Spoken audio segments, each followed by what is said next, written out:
There's a whole class of people that can get out of intergenerational poverty if we have the will as a community to make that happen. And so what this effort to me is really all about is connecting great people to each other. Granted, there are national rates that we have to all kind of abide by, but even those are fairly regional. North Carolina actually gets better rates than a lot of other states.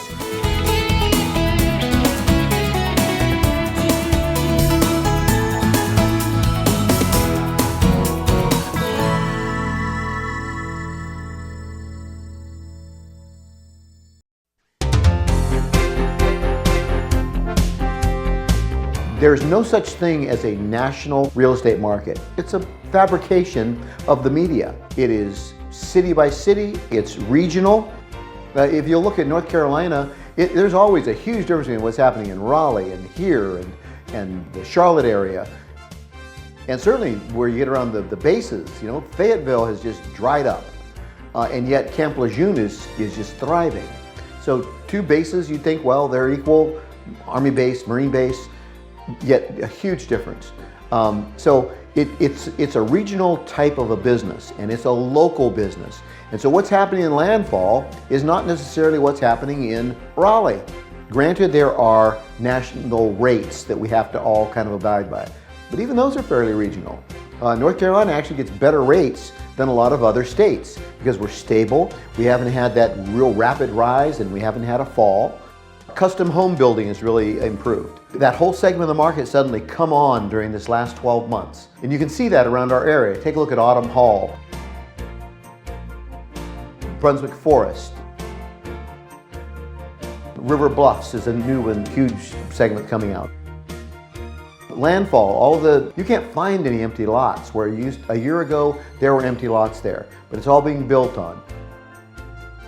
So we've got a tremendous rise in the market, not only in the starter homes that we've had in the last few years, but we've had a lot more of the middle and upper end increase. That said, there's been a lot of talk about starter homes not being as good, or the lower end of the market. We find that that's simply not true, and there's a lot of pent-up demand. One of the reasons you're seeing so much construction is there was none for a long time.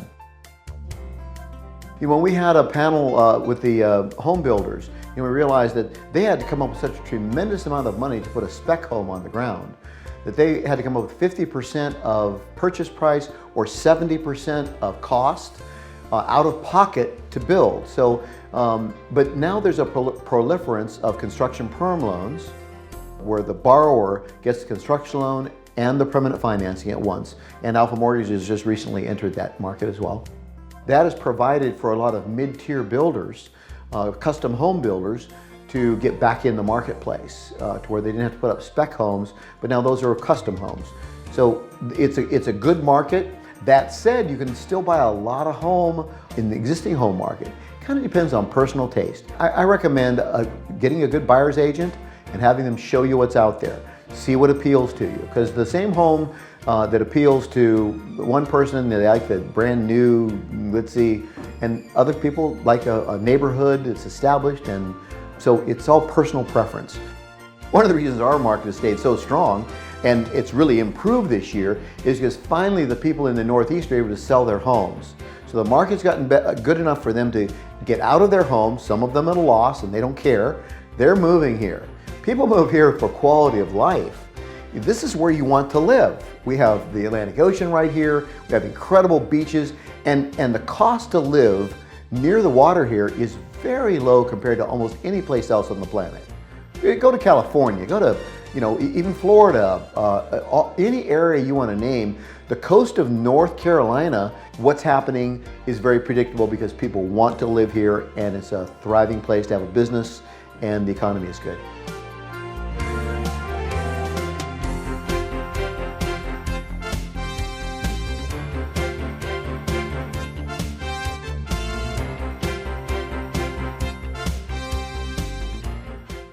Well, the name of our squadron is the Cape Fear Composite Squadron. Composite means that we have both senior members and we have cadet members. To join Civil Air Patrol, you do not have to be a pilot. There are so many other things that the senior members can do in CAP besides fly, even though flying is one of our primary draws. With the cadets, we encourage all the cadets to join. We're not in the business of Civil Air Patrol of teaching people to be in the military. Although we are very similar to the Junior ROTC program, our main concern with the cadets is to teach leadership and character development. To get promoted in the Civil Air Patrol, the cadets have to pass an aerospace education test, they have to pass a leadership test, and a physical fitness based upon their age and activities, and they have to pass a character development class. So it's pretty well rounded with the cadets.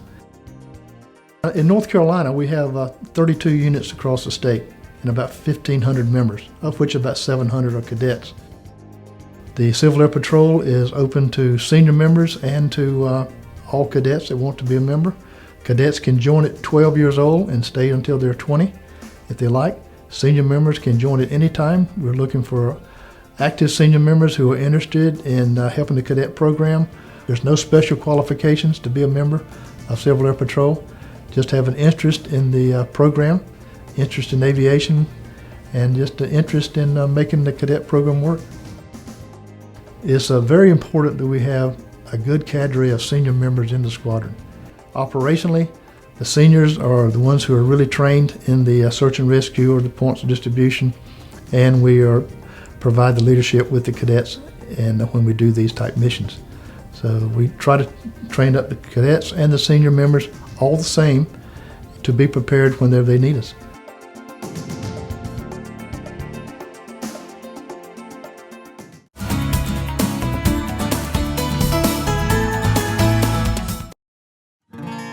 Around here, we work hard for you.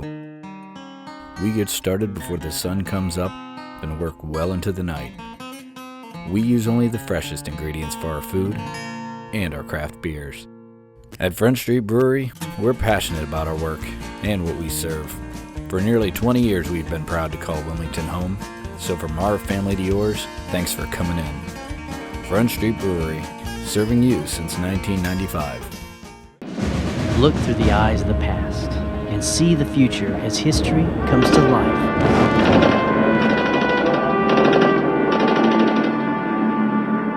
Explore and discover the stories and memories of life at sea.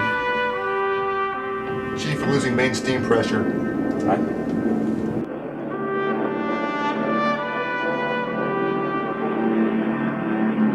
History comes alive on the battleship North Carolina. The most talked about travel experience is a river cruise. We work with top name operators. There is no better way to see the world than on a river cruise from Four Seasons Travel and spend less time getting there and more time being there. Bring your home movies into Carolina Video Edit Centers for professional, high-quality transfer. From old-school VHS to the latest digital cameras, we can transfer to disk, hard drive, or upload directly. Whether it's digital archiving or social media sharing, we can do it at Carolina Video Edit Centers. It's a little taste of Mexico right here in Wilmington. La Costa Mexican Restaurant. Start off the night with La Casa Rita or one of their delicious icy cold drinks. Then dig in for delicious La Costa specialties like arroz con pollo, carne asada, seafood molcajete, and fajitas. La Costa Mexican Restaurant with 3 locations in Porter's Neck, Market Street, and Oleander.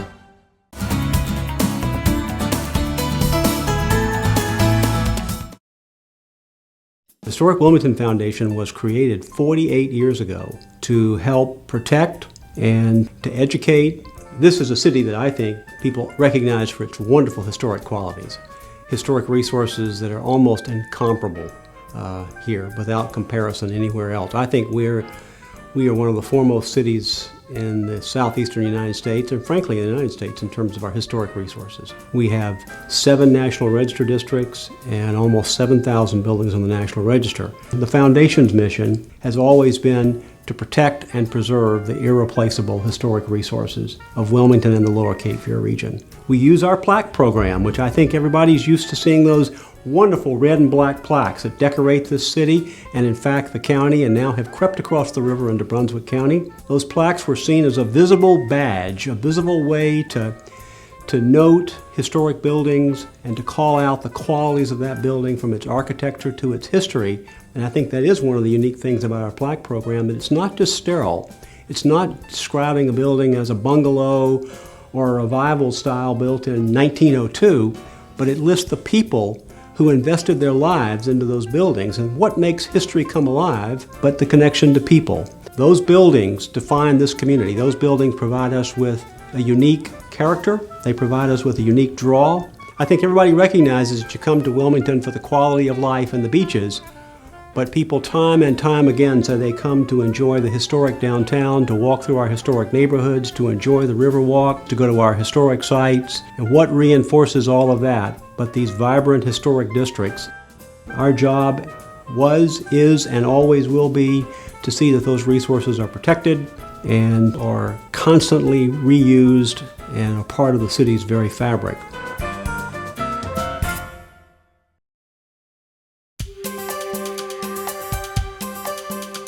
We currently operate about 25 parks, totaling 2,900 acres.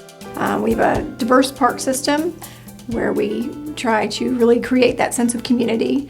We have a lot of different opportunities. We're expanding our Castle Hayne Park. We've added an additional 61 acres, and it will become our northern regional park.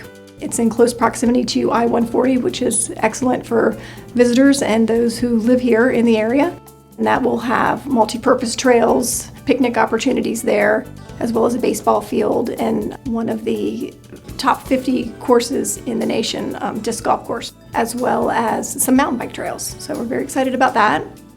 We have Smith Creek Park, which is kind of tucked away in the Ogden area, but is a wonderful kind of getaway. It has lake as well as walking trail, a 1.3 mile walking trail, some very unique playground opportunities, and really kind of makes you get back to nature. It's one of our more passive parks, but on the same token, it's heavily utilized by walkers and joggers and bikers. It's kind of nice that it's in the middle of it all, but you do feel like you can get away. We also have Arrowhead Park, which we recently renovated with some park bond money. It had a complete and total facelift. It has an 18-hole disc golf course, a multi-purpose field, as well as basketball courts, and another very unique playground. Has a lot of the throwbacks to my childhood, a lot of climbing apparatuses and things that are fun for kids. So, Olson Park, the city and county have worked together with private donors and developed the Brack Stadium PPD Miracle Field. It's one of the largest rubberized miracle fields in the nation. And in addition to that, we've opened the Kiwanis Playground, which is adjacent to the Miracle Field and is available for all to enjoy. Ogden Park is in our north central district and pretty much covers the gamut of recreation opportunities. There's walking, multi-purpose trails, baseball. We have some ponds where we have wildlife. So a lot of unique opportunities there, and again, very centrally located. Monterey Heights is one of our neighborhood parks off of Cathay Road in the southern part of New Hanover County. There are playgrounds and walking opportunities as well as a multi-purpose field, which is great for residents who don't have the space to run and play. Great place to bring your children and kind of get out and run off some excess energy. We've partnered with the City of Wilmington and have the Althea Gibson Tennis Center, which is the home not only to our USTA tennis programs that are big here in Wilmington, but also bringing tournaments into the community. Our whole goal is to have a diverse park system. Kind of our area is a bit of a melting pot, so we have everything from the UNCW students who have moved here to visitors who've come to the area to enjoy the beaches and retirees. So the expectation is have a little bit of everything. So we do try and provide a diverse array of opportunities, both passive and active. We really just try and get the fit and keep it. You know, Smith Creek, I've mentioned, is more passive, and that's the environment and the aura that park puts out, as well as Airlie Gardens. You know, you go there to relax and kind of appreciate nature, whereas some of the other areas, it's more active. You're going there for health and wellness purposes and to relieve some of the stress of everyday life. So, you know, we do try and make it diverse opportunities, looking at regionally, you know, what is available to folks in the northern part of town as well as the southern part of town.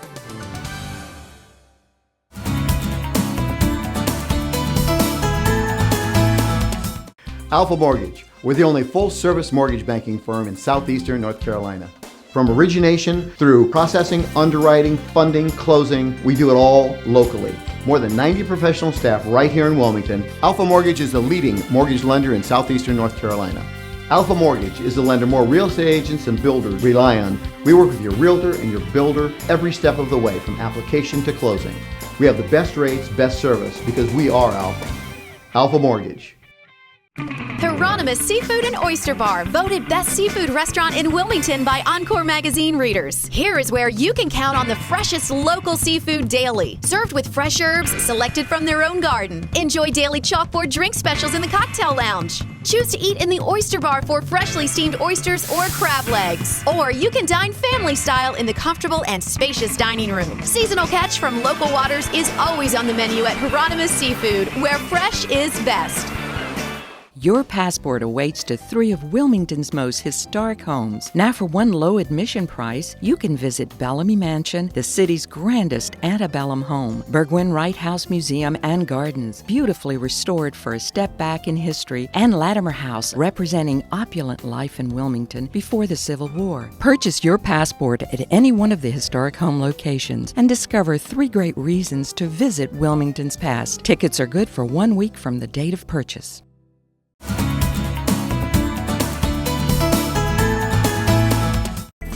Since 1997, the Celebrate Wilmington Committee has honored people with their own squares in a Walk of Fame at the Cotton Exchange. The names in the Walk of Fame include Roman Gabriel, NFL quarterback for the LA Rams and Philadelphia Eagles, Minnie Evans, a visual artist who painted vibrant outside works inspired by her dreams and visions, Hugh Morton, internationally recognized photographer and preservationist of the North Carolina battleship and Cape Hatteras Lighthouse, Henry Bacon, the architect of the Confederate Memorial at 3rd and Market Streets in Wilmington and the Lincoln Memorial in Washington, D.C. Frank Capra Jr., film producer and one-time president of Screen Gem Studios.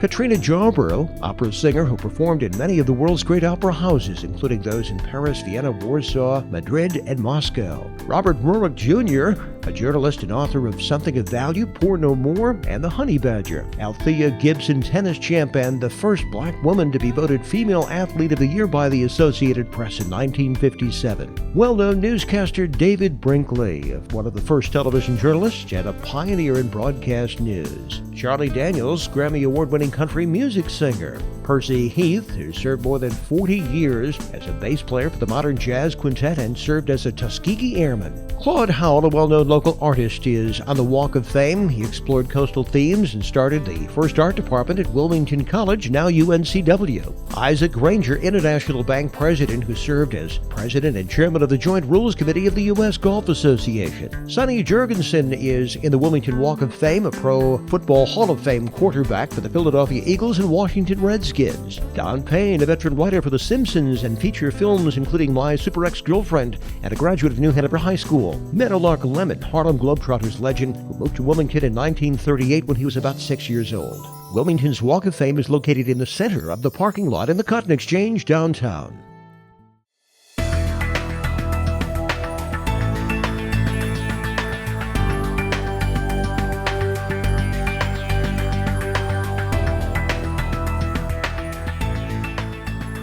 The vast majority of crime that I see down at the courthouse is preventable. It really comes down to waging a war on poverty, not just a war on drugs or a war on violent criminals.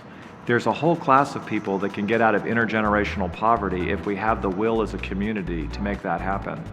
And so what this effort to me is really all about is connecting great people to each other.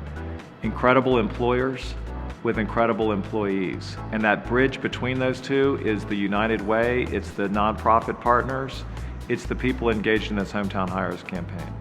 United Way of the Cape Fear Area's Hometown Hire Action Team consists of organizations, nonprofits, and even some educational institutions from the community that we bring together to cross-reference services. It's a private solution to public problems that have been plaguing our community for many years. We have had a long history of underemployment and employment issues in our community. And we've got a lot of very strong agencies that have tried to do something about it. But this is about aligning the employers and the programs that are helping people be ready for employment. What we do is we meet quarterly or monthly with those agencies to provide them with the job opportunities that we have available. And in return, they send us applicants that fit those skill sets that they have vetted and they have vouched for, and then we bring them through our vetting process and provide them things such as barrier assistance, mentoring. One of the things that makes me proud that the United Way of the Cape Fear area is heading up this initiative is seeing a young man, father of 3, that had done all of the right things, and still found himself in poverty. He did not have that connection. He didn't have the right relationships to get into a position. The employers that stepped forward to do the right thing gave him that opportunity. And now they consider themselves the ones that are privileged to have him working for them. We're currently at a 92% efficiency rate, which for any HR standards is phenomenal. We have empowered and employed approximately 93 people. Every day that I get up, I'm very, very encouraged and motivated to come to work because I see the ripple effect that this program is having in the community. When people that were once viewed as unemployable or maybe viewed as severely underemployed now become the prodigal sons and prodigal daughters for their neighborhoods and get to encourage and empower the people around them with the energy that employment can create. Hometown Hires is a way that we can empower people to be independent and to give back to the community, because we believe everyone here in the Cape Fear area is an asset. But a lot of the best answers really can come from the private sector, and that's what Hometown Hires is all about. It's about creating opportunities. That's what we really need. You know, we talk about not just giving a person a fish, but teaching them to fish. This is about giving them access to the pond. The program will continue to be successful. We will continue to put people to work, and we will continue to help people not just with employment, because getting a job is only half of the battle. Preserving the job and using it as a platform to create social mobility for these people, to help empower them from every other avenue in their life for their aspirations that they may have, is what Hometown Hires is all about.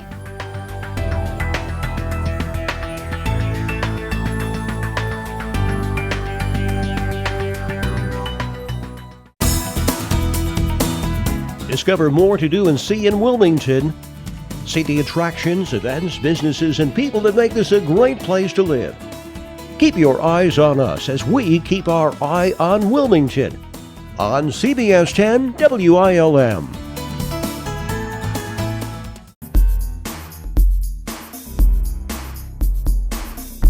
Well, Wilmington downtown is really undergoing a tremendous transformation right now. Many activities and construction projects are underway, and the whole face of downtown is really transitioning. As we think about downtown, oftentimes the thing that comes into everyone's mind is the small shops and the restaurants and the pubs and the breweries and such, and that's a big component of what's happening in downtown, along with offering that great historic setting. But we're also looking to the future in terms of some development of raw land that's going to be transitioning to more permanent uses. We have just over $210 million worth of new projects that are underway, over 600 apartments, over 30,000 square foot of retail, a new office building going in at the corner of Princess and 3rd Streets. We also have new hospitality coming online with a new hotel that's recently opened with the Marriott Courtyard and another hotel planned, and even an Embassy Suites also planned in the future. That's going to really expand our hospitality offerings that we have in our downtown. That's important for our convention business, but also for our tourist business. Downtown is an attraction in and of itself. While many people come to the community just to go to the beaches, downtown offers a great urban oasis away from that to provide some culture and other kind of activities that are fun for foodies and people that are appreciative of historic architecture and also want to enjoy some other things that the city may offer. At the end of the day, though, we also realize that growing our residential base downtown is a very important economic driver for us. So we have about 600 apartment units that are under development or about to open right now. That's going to increase our downtown population by almost a third. All of those dovetail together to create a dynamic setting that's important for both residents that already live here, but also people that are coming for visiting or just for leisure activities.